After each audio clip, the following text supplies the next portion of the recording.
Hey, how's it going, guys? Welcome back to another Wizard101 video, and today I want to talk about the improvements to be made on the hatchmaking update. So, a few things I want to mention firstly would be the Dr. Peru recipes. So, let's jump into it, and first off, I want to mention again would be the recipes.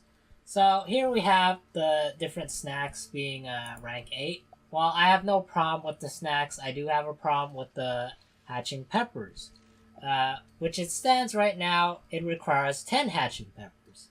And that's a problem because in order to get hatching peppers, you need to have either a person hatch with you or you need to wait at the end of the week. And you can only offer up to 5 per week.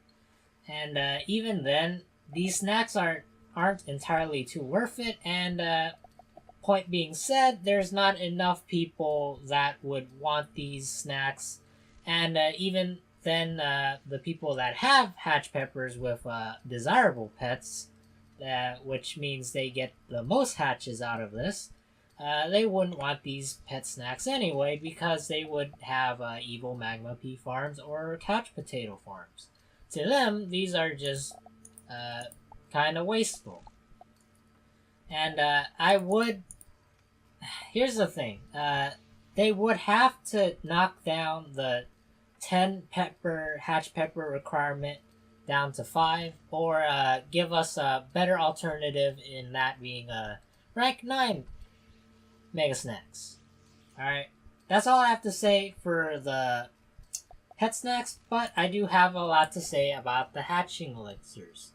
As we can see here, the hatching elixirs are no stranger to the maximum requirements of hatch peppers. You can see here it requires 200 hatch peppers, which is really just overkill in my opinion. We do not need... Here's the thing. As a high level wizard, for me, I do manage quite a number of couch potato as well as evil magma pea farms. So I'm always on the go with gold, and for me, gold is not much of a problem. And at 200 hatch peppers, that's going to take a while. Even if you get 10 hatches for each pet, that being 50 hatches. 50 hatches, meaning 50 hatch peppers at the end of the week. Assuming you can get that much on a daily basis, or a weekly basis, And that's why it should be bumped down to at least 50 hatch peppers, because as it stands, 200 hatch peppers, it's not really worth it in my opinion, because 50,000 gold being the bare minimum, the bare bones of this, it's very easy to get gold. Alright, ladies and gentlemen, it's very easy. So, another elixir I want to talk about, and it's not mentioned really anywhere else because it is a problem I understand for King Zaizo in terms of making money, would be the sort of a future sight elixir, looking at the inherited talents that it's going to get throughout its lifetime, throughout the pet's lifetime, such as by teen or ancient or mega or epic, it's going to get these certain talents. And I've known quite a few wizards that would want this implemented, but as it stands, it's not really profitable for King Zaizo.